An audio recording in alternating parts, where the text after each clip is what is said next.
Shalom.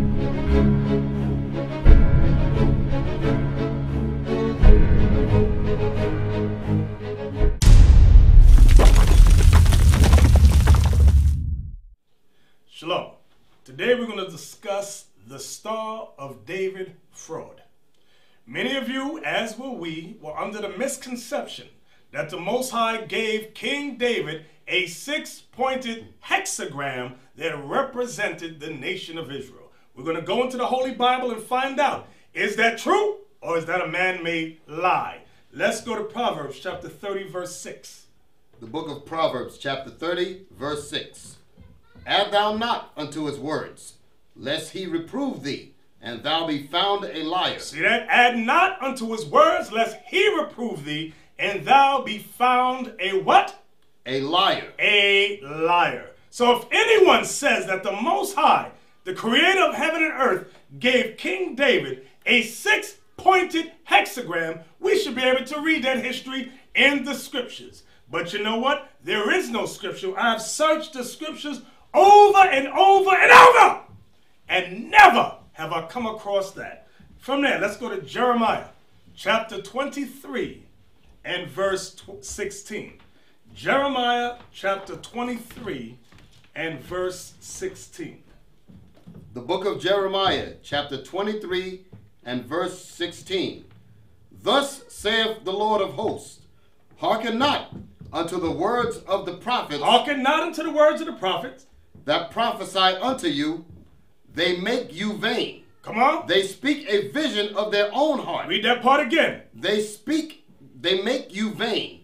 They speak a vision of their own heart. That's the part I wanted. They make you vain. They speak a vision of their own heart. So is the 6-pointed hexagram of the Most High, or is it the vision of your own heart, your own vile imagination? Come on.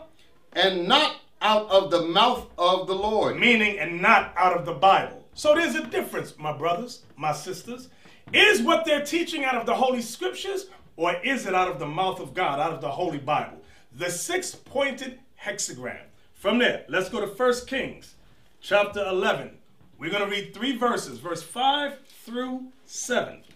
1 Kings chapter 11, verse 5 through 7. Okay? Because Israel, we must wake up and come to an understanding on this. The first book of Kings, chapter 11, verse 5 through 7.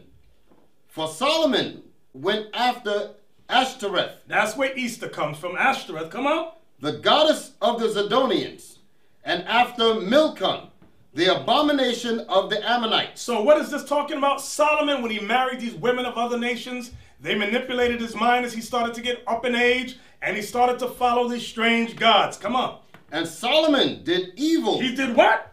Did evil. Solomon did evil. Come on. In the sight of the Lord, and went not fully after the Lord, as did David his father. Come on. And then Solomon built an high place for Chemosh, the abomination of Moab, in the hill that is before Jerusalem, and for Molech, the abomination of the children of Ammon. So you see what Solomon did? He became evil. He started to worship the pagan gods of his wives. Okay? Now, when you search history, this is what I want you to do, brothers. This is what I want you to do, sisters. Right now, go to Google and type in Seal of Solomon. Seal of Solomon.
of Kabbalah. All of that stuff of mysticism goes back to ancient times, where Solomon gathered books of alchemy, books of witchcraft, books of sorcery, and they call it Kabbalah today. And you can find the seal of Solomon, the 6-pointed hexagram, in there. Now, at Amos chapter 5, verse 26. The book of Amos, chapter 5, verse 26. But ye have borne the tabernacle of your Molech, and Chion your images, the star of your God. The star of your God. Which ye made to yourself. Which you made to yourself. So that reference to the star there. Read it again. But ye have borne the tabernacle of your Molech. Molech. Remember, Solomon, what we read in Kings. Remember, he started dabbling with Molech. Go ahead. And Chion. And Chion. Your images. Come on. The star of your God. Because it was a 6-pointed star that was in honor of these false gods. 6-pointed and a 5-point star. Understand that. From there, let's go to Acts. Did you finish? No. Go ahead. Which ye made to yourselves. From there, let's go to Acts chapter 7. Let's go to the New Testament. Because the disciple Stephen spoke on this too, historically. Acts chapter 7, verse 43. Acts chapter 7, verse 43.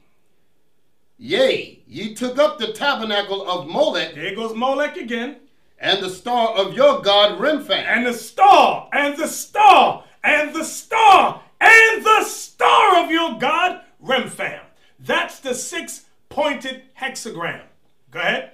Figures which ye made to worship them. Figures which ye made to worship them. Was that it? And I will carry you away beyond Babylon. And as a result of us having that image, the Most High got angry with us and carried us away to Babylon.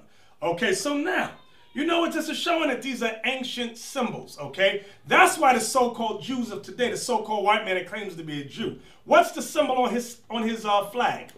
The hexagram, the star of Remphan, the star of Molech, okay? That's what that is. And they they started the lie and called it the Magen David, the shield of David, the star of David, okay? And you got many Israelites who foolishly believed that without scriptural evidence. We were just like that. So this is not a we hate you campaign. This is a campaign, a lecture to bring us all on one accord. Let's put down the pride, brothers and sisters, okay? From there, let's go to Song of Solomon. Because what goes on next, just as we used to do, we used to try to, you have a circle, you got a square, and you got a square in one hand and a circle in one. You try to squeeze it and make that square fit into that circle outlet, and it doesn't fit. Okay, that's what's happening when you say God gave David the Star of David. God gave David that hexagram and called it the Star of David. Right. Song of Solomon. I want chapter 8, and I want verse 6.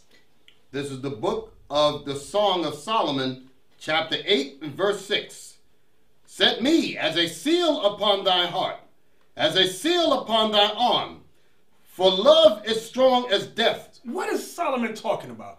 Let me let you brothers and sisters know. The Song of Solomon is a metaphor. The whole book is broken down in a metaphor that represents the Lord's relationship with his chosen people, Israel. Okay? So read that again. Set me as a seal upon thine heart, as a seal upon thine arm, for love is strong as death. Jealousy is cruel as the grave. The coals thereof are coals of fire, which have a most vehement flame. So what is Solomon talking about when he says, set me as a seal upon thine heart? And what does it say?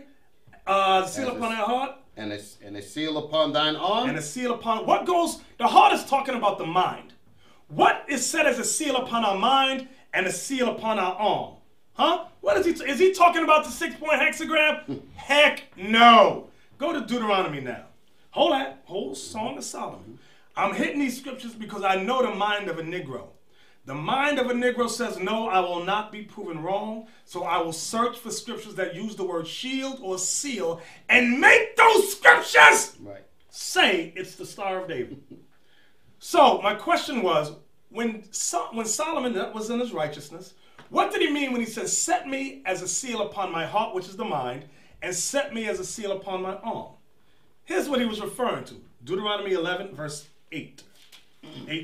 Deuteronomy chapter 11, verse 18. All right. The book of Deuteronomy, chapter 11 and verse 18. Therefore shall ye lay up these my words. Therefore shall you lay up these my words, meaning the laws of God. In your heart. In your heart, meaning in your mind. And in your soul. And in your soul. And bind them. And here's the part. And bind the law. For a sign upon your hand. Bind them for a sign upon your hand, because in ancient times, Israel would wear the laws on leather and wrap it around their arms. Okay?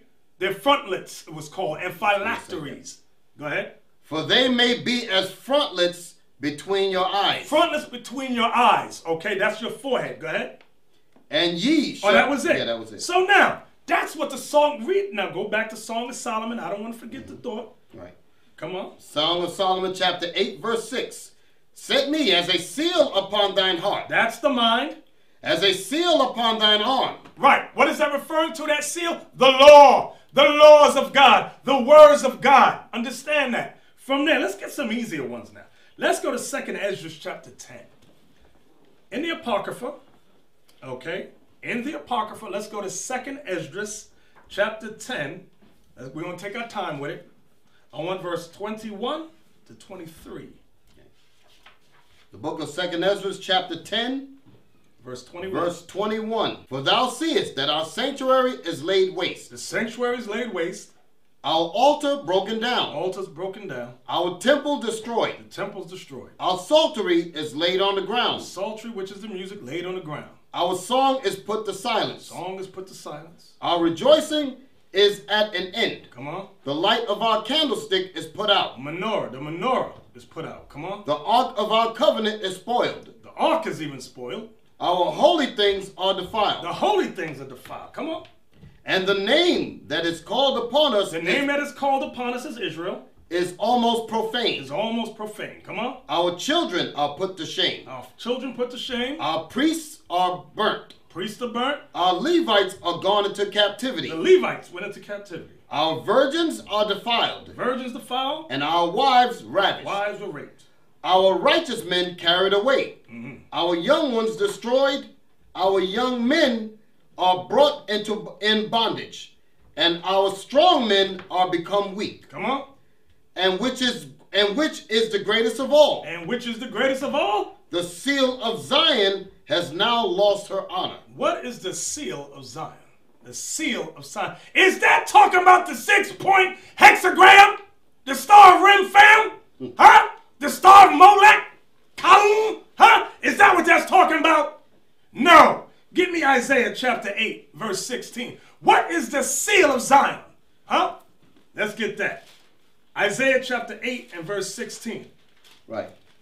The book of Isaiah chapter 8 and verse 16. Listen good. Bind up the testimony, seal the law. Seal the law. Among my disciples. Among my disciples. Seal the law. The law is the seal. The law is the seal. From there, let's go to Revelation 7 and 4. The book of Revelation, chapter 7 and verse 4. And I heard the number of them which were sealed. And there were sealed 144,000 of all the tribes of the children of Israel. And there was sealed what? And there were sealed 144,000 of all the tribes of the children of Israel. I want you to jump up now. Jump up to, is it verse 2? Verse 3. Saying, hurt not the earth, neither the sea, nor the trees, till we have sealed the servants of our God in their foreheads. What is the seal talking about? Go right back to Isaiah 8 and 16. Right back there. Because some of you right now going, yeah, the star of Remphan, David. The star of Molech, David. Y'all simple as hell. Isaiah chapter 8, verse, we just read it. Y'all should have the thought now. Right. The book of Isaiah chapter 8 and verse 16.